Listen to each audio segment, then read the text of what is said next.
പാണ്ടിക്കാട് ഗുണ്ടാ സംഘം വീടുകയറി ആക്രമണം നടത്തിയ സംഭവത്തിൽ പിടിയിലായ പ്രതിയെ അന്വേഷണ സംഘം ചോദ്യം ചെയ്തു. ബേപ്പൂർ സ്വദേശി അനീസാണ് പോലീസ് പിടിയിലായത്. ഇന്നലെ രാത്രിയാണ് പാണ്ടിക്കാട് വീട്ടിൽ അതിക്രമിച്ചു കയറി ഗുണ്ടാ സംഘം കുട്ടിയെ ഉൾപ്പെടെ കുടുംബത്തെ ആക്രമിച്ചത്.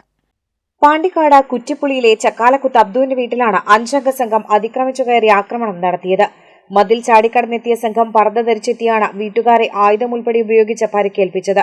വീട്ടിലുണ്ടായിരുന്ന അബ്ദു, ഭാര്യ, ഇവരുടെ 2 പെൺമക്കൾ, അവരുടെ കുട്ടികൾ എന്നിവരാണ് വീട്ടിലുണ്ടായിരുന്നത്. വീട് മുഴുവൻ സംഘം പരിശോധന നടത്തിയെന്നും എതിർക്കാൻ ശ്രമിച്ച വീട്ടുകാരെ ആയുധം ഉൾപ്പെടെ ഉപയോഗിച്ച് ആക്രമിക്കുകയായിരുന്നുവെന്ന് വീട്ടുകാർ പറഞ്ഞു. ഇവരെല്ലാവരും കൂടി ഔത്ത് വന്ന് ഞങ്ങളെല്ലാവരും ഭക്ഷണം കഴിച്ചു ഇവരോട് കയറിയിട്ട് എല്ലാവരും ഓരോരുത്തരും കൊണ്ട് കുടിച്ചിട്ട് ബാക്കിയുള്ള തപ്പുക, മറ്റൊരു എല്ലാവരും കൂടി കുടിച്ച് വെച്ചിട്ടുണ്ടെങ്കിൽ കൊല്ലും, മുണ്ടിട്ടുണ്ടെങ്കിൽ കൊല്ലും പറഞ്ഞുകൊണ്ട് കത്തി മടിയൊക്കെ ഉണ്ടോലൊക്കെ നല്ല പൊടിച്ചാണ്ടാണ് ഓരോ ഇതാക്കിയത്. അങ്ങനെ എന്റെ കൈ ഇവിടെ കണ്ടോ, ഇവിടെ നല്ല ഇതുണ്ടായിരുന്നു, ഇവിടെ വീങ്ങിട്ടൊക്കെ പോയതാണ്, തലക്ക് മഴ ഉണ്ടായിരുന്നു, തള്ളിട്ടിട്ട്. വീട്ടിലുണ്ടായിരുന്ന കുട്ടികളിൽ ഒരാൾ വീടിന് പുറത്തേക്ക് ഓടി നാട്ടുകാരെ വിവരം ധരിപ്പിച്ചതോടെ അക്രമി സംഘത്തിലെ 4 പേർ കാറിൽ കയറി രക്ഷപ്പെട്ടു. ഒരാളെ നാട്ടുകാർ ചേർന്ന് പിടികൂടിയാണ് പോലീസിൽ ഏൽപ്പിച്ചത്. പിടിയിലായ ബേപ്പൂർ സ്വദേശി അനീസിനെ പോലീസ് ചോദ്യം ചെയ്തു വരുന്നു.